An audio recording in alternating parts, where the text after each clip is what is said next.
Welcome to the Retirement Made Easy podcast. I'm your host, Greg Gonzalez.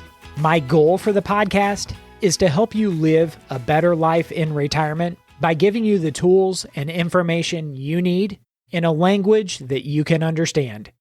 I'm a financial advisor to people 50 and older across the country, and my office is located in St. Louis, Missouri.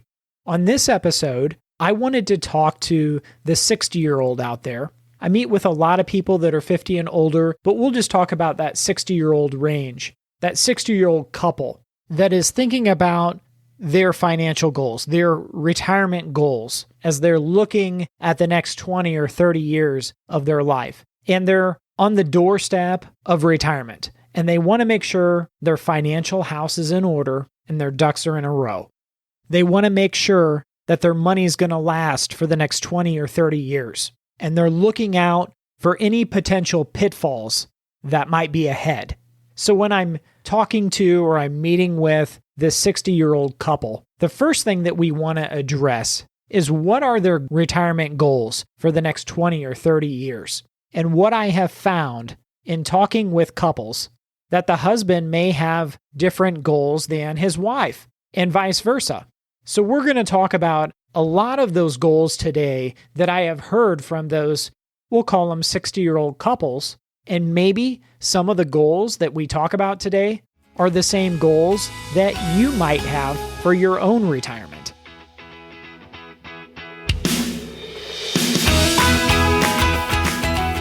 Someone asked me, why do you start with the goals? Well, the reason why you start with somebody's retirement goals in mind is that tells you what the successful outcome that you're trying to achieve looks like.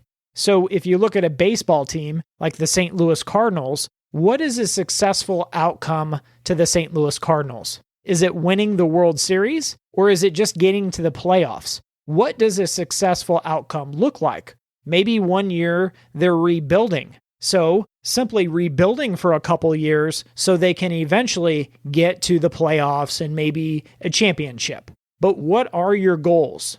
And what is your vision of a successful future? And what does it look like?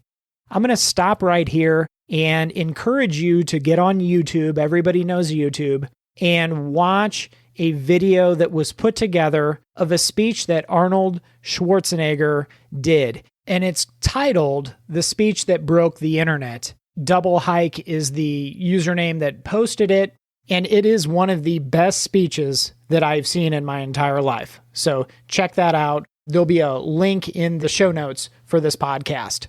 And in the speech, Arnold Schwarzenegger goes over the rules of success. And the number one rule that he mentioned was having a vision. You gotta have a vision if you want to be successful. And it just comes back to, what are your retirement goals? What does success look like? So that's where we start, is with a vision. And for those of you, this is kind of a side note, for those of you that have never researched or read about Arnold Schwarzenegger, wow, he was a very interesting guy. Of course, he came from Europe, didn't speak the language very well, and he thought that his ticket to America was becoming a bodybuilder. He actually picked up a magazine, and so then he started training. And he, at the time, won Mr. Universe, the youngest ever Mr. Universe, at age 20. That kind of got him a ticket and well-known, all the fame that got him to America. He started taking acting classes, and he was in a movie called Stay Hungry. That was one of his first things. An interviewer, a journalist from Sports Illustrated, was interviewing him, and they asked him, Arnold, you were Mr. Universe, the youngest Mr. Universe ever. Now you're in this movie, Stay Hungry, which was a complete flop. And he said, what's next for you, Arnold? And he said, I want to be the biggest movie star ever, the biggest blockbuster hit you've ever seen in the world. And the interviewer from Sports Illustrated started laughing. Because here's this movie, this guy doesn't speak the language very well. This movie, Stay Hungry, is a flop. And he looked back at Arnold, and Arnold had a straight face. He was completely serious. So then he collected himself and he said, and how do you expect to do that? And Arnold replied, all I have to do is do exactly what I did with the Mr. Universe competition. I just have to see a vision into the future and then work to create that vision until it comes true. And anybody who's ever read up on self-actualization knows that, hey, this is very, very powerful, what Arnold was talking about. And then, of course, you know the end of the story. Arnold goes on in the Terminator movies, becomes, at the time, was the biggest movie star in the country. Not only that, he went on to become governor of the state of California as a Republican, and he married a Kennedy. There is nothing that man cannot accomplish by starting with the vision that he wants for the future. Okay, let's get back to the 60-year-old couple. I got a little off course there. Let's go back to the 60-year-old couple that's planning for the next 30 years of their life, planning for the retirement of their dreams. And I've met with so many, because that's what I do for a living, as a financial advocate for a lot of families that are trying to plan for a successful retirement. Well, how do they define a successful retirement? Well, number one, if they have family and they're family focused, which a lot of people are, they want to financially impact their family, their children, their grandkids in a meaningful way.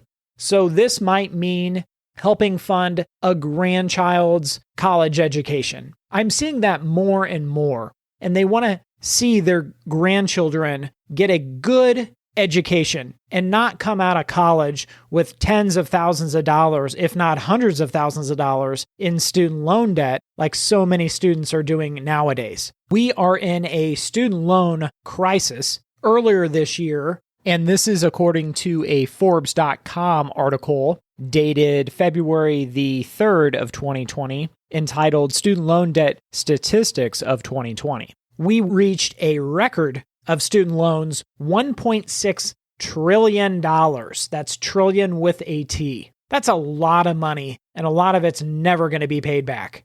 So for many clients of mine that maybe have grandchildren, college funding is one of their goals that they have to help, because they know that the greatest gift they can ever give their grandchildren is the gift of a college education. It's something that no one can ever take away from their grandchildren. Another goal that's very popular that I've heard among many, many clients, maybe in their early 60s as they're approaching retirement, is they want to have their house paid off by the time they retire, because they want to go into retirement without that mortgage payment. And when you don't have that mortgage payment, you can live on less money. And then not only that, but there's just this sense of freedom when you don't have a mortgage payment every month and you live in a paid off house. It's something that you've got to experience for yourself to be able to explain. But that's a common goal that I have heard from clients, maybe in their late 50s, early 60s. They want to have a paid off house in retirement. And I love that idea. Another goal, which is, as far as retirement is concerned, their own retirement, is I have found many people just want to maintain their lifestyle in retirement. So if they're accustomed to living on $6,000 a month while they're working in retirement, they pretty much want to maintain that same lifestyle. They don't want to have to take a haircut on their monthly expenses and have to take a step back on their lifestyle. So for most people, maintaining their standard of living, if you will, is very, very important to them as kind of a basic goal.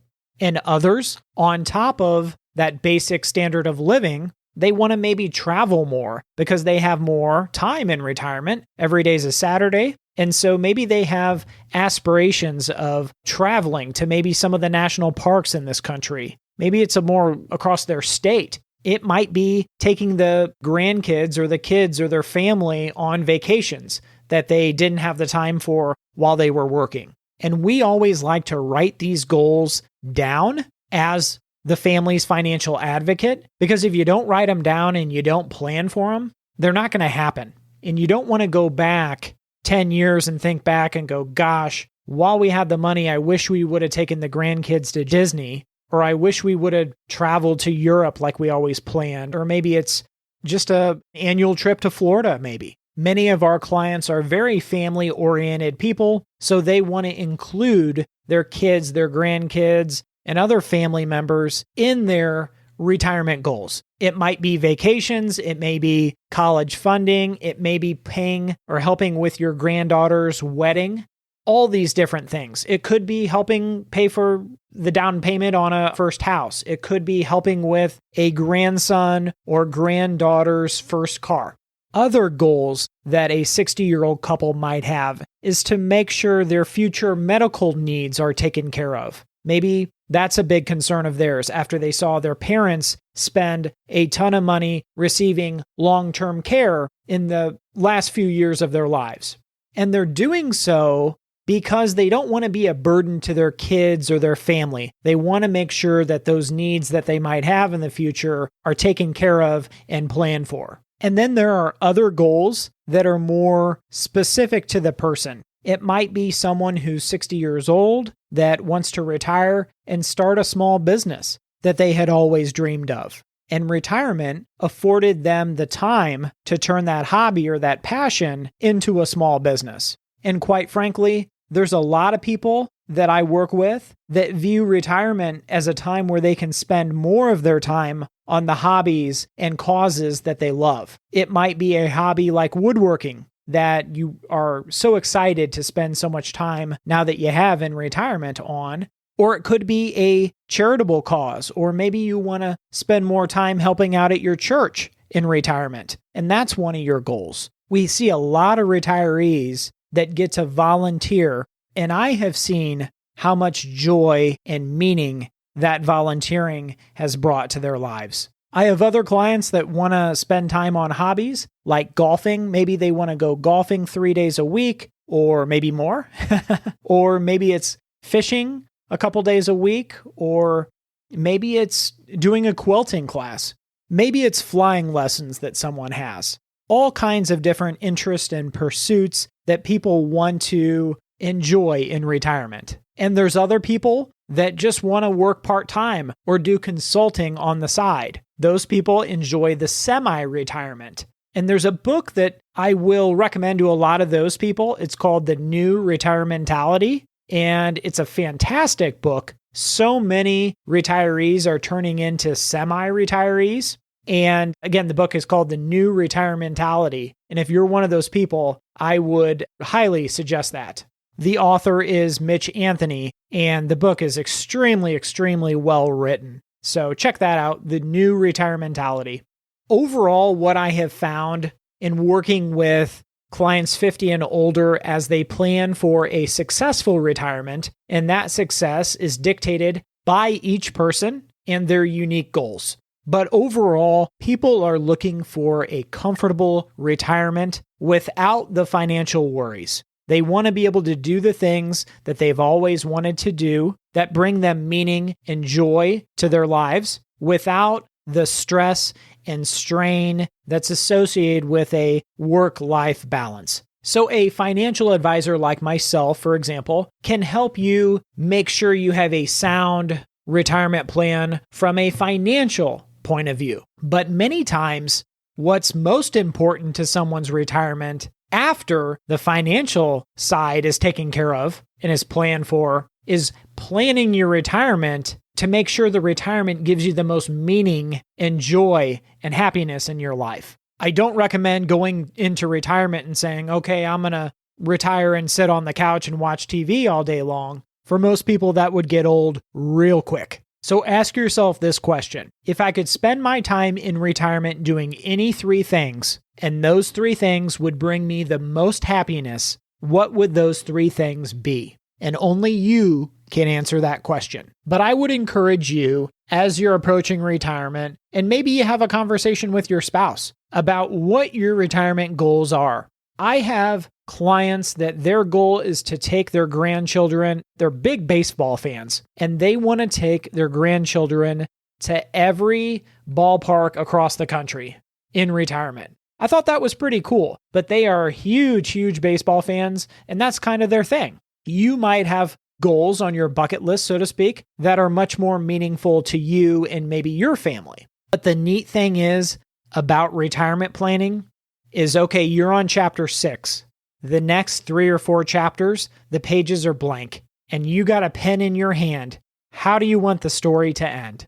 Do you want to be the retiree that has the paid off house that helps with the grandchildren's college funding? Maybe you're opening up 529s or other college savings accounts. Maybe you want to be more involved in your church and be more generous to your giving at church. Maybe you want to set up a nonprofit that helps school-age children out. Maybe you want to golf 3 days a week and you want to play in golf tournaments throughout the year. Maybe you want to travel to Florida and Arizona with your spouse when the weather gets cold. Guess what? Most, if not all, of those goals need some financial backing, so to speak. So they then go into your retirement plan. And as long as the retirement plan says, okay, you're in good shape to accomplish all those goals you have, go ahead. Live the retirement of your dreams that you've always dreamed of. Trust me, your financial advisor will give you his or her blessing to live the retirement you've always dreamed of. I hope this has helped this episode of the Retirement Made Easy podcast. If you have questions, go to my website, which is retirementmadeeasypodcast.com. At the bottom, you can fill in your question. Ask Greg a question. My name's Greg Gonzalez. I want to thank you all for listening today to this episode of the Retirement Made Easy podcast. And remember, always dream big.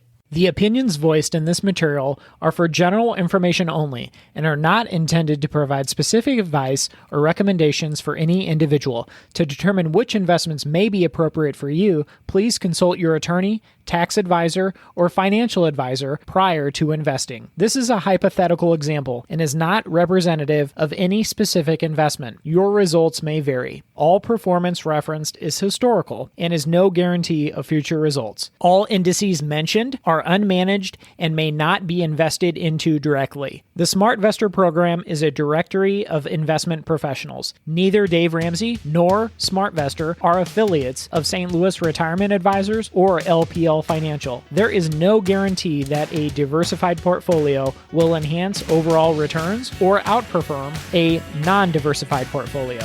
Diversification does not protect against market risk. All investing involves risk, including loss of principal. No strategy assures success or protects against loss. Securities and advisory services offered through LPL Financial, a registered investment advisor, member FINRA, SIPC.